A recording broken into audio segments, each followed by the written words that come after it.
And welcome to Geek Raider, a channel dedicated to the Swan dive, in addition to the sexiest man alive. Wadik. My name's Swan. In today's video, we're going to be ranking the stories from every mainline Tomb Raider game, including the gold expansions, because let's face it, who doesn't love a vibrant, vital, sexually active woman? To be clear, this video focuses specifically on the game's stories, so I won't be factoring in elements like gameplay and graphics this time round, but if that is something you want, then please be sure to check out my other video, ranking every Tomb Raider game. The ranking in that video will be very different to this one, and yes, that was also a big fat shameless plug. I also just want to throw it out there quickly that, as always, this video is purely just for fun. My list might not be the same as yours, darling, and that is fine, diddly-ine. It's also guaranteed to be filled with terrible humour and rude references, so if that's not your thing, turn back bloody now. Because without further ado, here is every Tomb Raider story ranked from worst to best.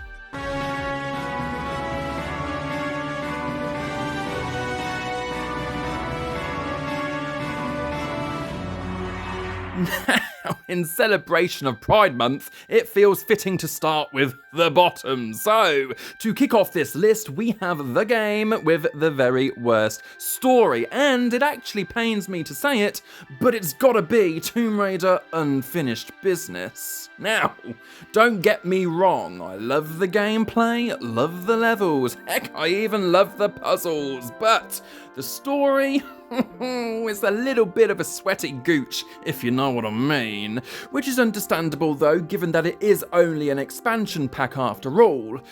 Essentially here there's two parts to the story. One where Toblerone Tits returns to Egypt to explore the Temple of the Golden Piss Flaps, and two, to confront the remainder of Natla's prolapse mutants. Which is fine, but for me, the story is a little bit bare bones and is more just a compilation of fun levels rather than providing a deeply captivating story, hence why I've had to put it at the very bottom of this list. But if you haven't played the game yet, don't let this deter you, because everybody should play through these incredible levels at least once in their life. Now, sticking with the topic of bottoms, at number 13 we have Shadow of the Anus, a story that's comparable to sipping on a delicious smoothie only to choke seconds later on a thick, wiry pube. Now, don't get me wrong, the gameplay, mechanics, and even the graphics of this game are good. Just want to throw that out there because I know how sensitive those reboot fans can be, but, and it's a big fat juicy but, this is my video, and quite frankly, Shadow's story is a bit like a sweet corn infested turd that's been sprinkled with glitter. The story feels like a Last Revelation rip-off where basically you race to stop an apocalypse that you have inadvertently triggered, all the while exploring, in this case, the grand city of Pie Titty with your good pal Jonah, who, let's be honest, is about as sharp as a bowling ball. But what really pisses on the cornflakes for me is the endless whinging and whining from Croft. And this is ultimately the pube in the smoothie that I was referring to. Like, I get the idea of exploring inner demons, but anytime we see a slither of character growth in this story, Lara bashes out a mega tantrum for the gods, which honestly puts toddlers to shame. Where to next? Can't stay here. I don't know, Jonah! Now, pubes aside, at number 12 we have Tomb Raider The Golden Mask, and again, it pains me to do it as I love the game more than I even love my left nipple, but level design aside, the story is a little bit of a basic biatch. Essentially, the game revolves around finding the Golden Mask of Turnasuk, which is said to provide the mask wearer with these big pendulous balls. Now, there's nothing wrong with a simple story. Heck, I'm a simple person, but even for me, this feels a little too simple. I'd argue that cutscenes would have helped to deliver the game's narrative in perhaps a clearer way here, but then again, you could also argue that the game doesn't necessarily need cutscenes, as the story is told so excellently through its detailed environmental set pieces, with some levels scarier than a witch's tit. But environments aside, Golden Mask's ending in particular is about as weak as a pensioner's queef. You kill the Guardian and that's it. Game over, homie. At number 11, we have Tomb Raider 3's The Lost Fartifact, which in my opinion has the strongest story out of the 3 expansions. From discovering the secret of Nessie to locating an underwater base that's wetter than a mermaid's minge, Lost Artifact's story is a lot of fun, and in my opinion has some of the best environmental storytelling in the entire Tomb Raider franchise. Like, no joke, it slaps so hard it will give your arsehole a lisp. Essentially, the story is an extension of Tomb Raider 3, where Lara discovers and hunts for a 5th artifact known as the Dildo of Rathmore, which is seen to have a variety of interesting yet deadly powers. It's a fun little story, and I really do enjoy how it ties into the main game. My main issue, however, is that it's just too short, and I'll be honest, there are also a couple moments so random that I was left feeling a little bit confusion. For example, why the hell is Captain Birdseye coming down to save Lara on a hot air balloon? But again, as with any expansion pack, a shorter story is to be expected, and if you haven't already, I encourage you to give this masterpiece of a game a go. Now at number 10, what I'm about to do quite honestly feels like an act of treachery, and placing this next story here was tougher than titties on a turtle, but at number 10 we have Tomb Raider 2. Now, there's no denying that Tomb Raider 2 is a symphony of brilliance. The level design, spot on. The locations, fantastic. Even the story is fun, but I do think it could have been strengthened in places. For instance, it would have been great to include some more one-on-one interactions between Lara and Bartoli to really intensify that sweet taste of victory at the very end. A bit like how they used the interactions between Lara and Willard in Tomb Raider 3 to build up to that final showdown. I mean, yes, we get a chase scene in an FMV and a little shootout at the end of Diving Area, but aside from that, we don't get an awful lot of direct interaction between the two, which means there are times that I don't really care too much for the villain. Overall, there's no denying that I love the game, but I just see more potential for the story to go even deeper. 40 fathoms deeper, if you see what I mean. And for that reason, I place Tomb Raider 2 here at number 10. And at number 9, we have Tomb Raider 2013. Now, upon its release, this game went down like a box of condoms in a nunnery. There was lots of excitement, but also lots of anger. And for a long time, I was in the latter category, but after 11 long years, I can honestly say that the story isn't that bad. In fact, the concept of being trapped on a remote island filled with crazy inhabitants and ancient samurai warriors is actually pretty cool. However, what puts me off the most is the way that Lara's portrayed throughout the story. You see, in this installment, Lara is about as delicate as butter in a butterfly's butt crack, and I take issue with that. For me, Lara Croft has always been a power fantasy, so to see her be so reliant on other people and quote-unquote hate tombs really doesn't do it for me and puts a major dampener on the overall story. Hashtag enough said, hashtag I hate Jonah. Then, at number 8, we have Tomb Raider Chronicles, a collection of flashback missions that, in my opinion, are actually a lot of fun. Tomb Raider Chronicles begins just after the events of Last Erection, where Lara Croft is presumed dead.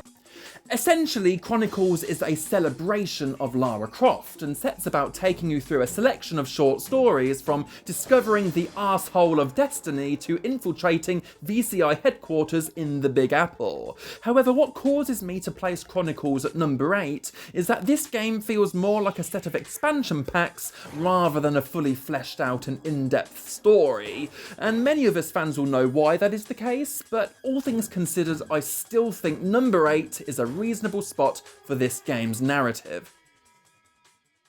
Oh, this is a customer announcement with your captain speaking. I'd just like to take this moment to say a big fat thank you for still watching this video. Oh, please do consider subscribing to this channel, whether you're watching while commuting on the go or even just laying in bed at home. It means a lot. Oh, and for those of you in bed, I'm flattered, but put some bloody clothes on, it's weird. that is all. Now, enough of the blue waffle, because at number 7 we have the story of Tomb Raider Underworld. Underworld's story continues from the events of Tomb Raider Legend, with Lara searching for the entrance to Anusol. No, sorry, that's my doctor's prescription. The entrance to Avalon, the mythical resting place of her mother. Not only does Underworld have one of the best introductions in the entire franchise, the game's story expertly combines elements of Norse mythology and also high-stakes adventure to create an overall immersive narrative. We're also reintroduced to a range of iconic villains such as Natla and also a revamped Doppelgimp, who by the way is an absolute bacon badass. But despite this, the main thing for me that stops Underworld's story scoring higher is the fact that the underlying motivation is once again about Mummy. Having it in one game, fine, but having it be the focal point in a second game just feels samey, and if you've seen my previous videos, you know how I feel about this whole family palaver. So for that reason, Underworld sits comfortably at the halfway spot. What rhymes with dicks? That's right, number 6. And at this spot we have Rise of the Tomb Raider. Compared to the other installments in the latest reboot, Rise features the most engaging plot, in my opinion, which is actually a fact. Essentially, you follow Lara Croft as she embarks on a quest to uncover the secret of immortality, which her father was researching before his suspicious demise. Her journey takes her to the frigid wilderness of Siberia, where she finds herself up against Trinity, ancient guardians, and an awkward encounter with a Siberian bear that has a surprisingly sophisticated palate for adventurer cuisine. The story highlights Lara's growth from a somewhat clumsy but determined survivor into a seasoned adventurer ready to face whatever comes her way. However, and it is a big however, what really puts the poop in the soup can be summarised in 2 words: daddy issues. It's boring, unnecessary, repetitious, and takes it from what was a great story to being just a good one. And at number 5, we have Tomb Raider / Anniversary. Now, although technically they are 2 different games, I've decided to combine them here because despite some minor differences, overall they share the same plot. So for this video, quite frankly, ranking them separately would be about as useless as an inflatable dartboard. But I have to say that despite some minor changes, the plot of these 2 games is so much fun.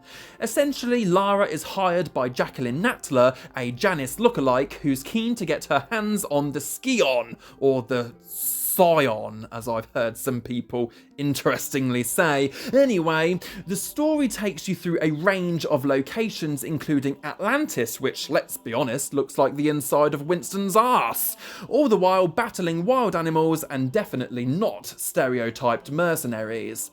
Eventually, you discover Natla's true plan to use the Scion's power for evil, which results in you having to save the world.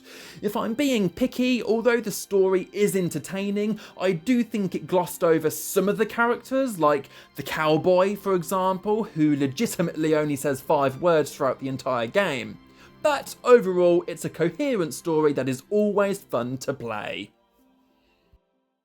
And narrowly missing that number 3 spot, we have Tomb Raider Legend. Now, this is probably the most streamlined story and best rendition of Lara Croft from the Crystal Dynamics era, and that is something that over the years I have since grown to greatly appreciate. Legend's story has you embarking on a quest to find the pieces of Excalibur in addition to uncovering the truth about where your mother went after being sucked into Shrek's anus. Now, this was the first time round that we were exposed to the whole mother thing, so it didn't feel as bad, and it actually has a clear role in the overall plot. The characters are mostly entertaining and the locations are great, but my main issue is that this is too short for a mainline game in my opinion. After playing Legend for the first time, I was actually pretty stunned that the story had ended where it did. I feel like there were opportunities to expand it further with additional locations and character interactions, and as I've said before, I'm also not a fan of when companies change pre-existing lore, with it in this case being Crystal changing Lara's backstory. It is my biggest pet peeve in video games, which is why this story loses points for me. I mean, literally, why change her backstory which had already been fleshed out a decade prior? It's just change for the sake of change in my opinion, but anyway, personal gripes aside, Legend has a pretty good story, hence the number 4 spot. And now, the time has come for the God tier, my list of the top 3 Tomb Raider stories. And at number 3 we coincidentally have Tomb Raider 3 Adventures of Lara Croft. Within this story, Lara embarks on a wild adventure in the hunt for 4 mystical artifacts that have been scattered across the globe. Highlights include traversing through dangerous jungles, icy Antarctic ruins, and even London's grimy rooftops, all the while solving creative puzzles and outsmarting some iconic baddies. Upon collecting the artifacts, Lara faces off against a now villainous scientist who has big beef curtains for hair and an over-the-top plan to spearhead human evolution. Lara's impeccable timing and sassy remarks keep her one step ahead, ultimately saving the world once again. Now, if I were to be super picky, I'd say that the globe-trottingness can leave the story sometimes feeling a little disjointed, but that is a minor critique for what is an overall excellent story. At number 2, we have Tomb Raider: The Last Revelation, a story which takes you throughout Egypt in a race against time to stop Set and prevent the end of the world.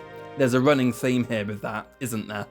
This meticulous story has you exploring tombs, temples and pyramids, in addition to encountering your old mentor, Werner von Penis, who alternates between helping and hindering you with his dubious motivations. Amidst the perilous traps and mummified enemies, this story puts Lara's quick wit and nimble acrobatics to the ultimate test, and, in a dramatic twist, concludes with Lara seemingly trapped and dead under a collapsing pyramid, leaving players both shocked and eager for her next adventure. Overall, this story is fan-bloody-tastic. The only downside for me is that the sometimes overcomplicated levels can cause the story to occasionally lose focus. And at number 1, if you hadn't figured it out already, we have Tomb Raider: The Angel of Darkness. Written by the icon that is Murty Schofield, Angel of Darkness has a story that hits so hard you'll be shitting out your teeth for weeks. To summarise it in a couple minutes is going to be quite a challenge, as there is so much backstory, and if you haven't already, I encourage you all to visit murtyschofield.com, as the amount of detail is absolutely insane. You'll go bananas! In a nutshell, Croft is framed for the murder of her mentor Werner von Croy, and as a result, embarks on an adventure to clear her name, all the while uncovering an even deeper conspiracy. The story takes you through the dark and atmospheric streets of Paris and Prague, where you encounter a sinister group known as the Kebab. As you delve deeper into the mystery, you discover ancient secrets and powerful artifacts connected to the Nephilim, a race thought to be made up of supernatural beings dating back to biblical times. With a much darker, more mature narrative and a rich, immersive setting, AOD's story showcases Lara at her absolute best as she battles foes, solves complex puzzles, and uncovers hidden truths, all the while maintaining her signature blend of intelligence and iconic sass.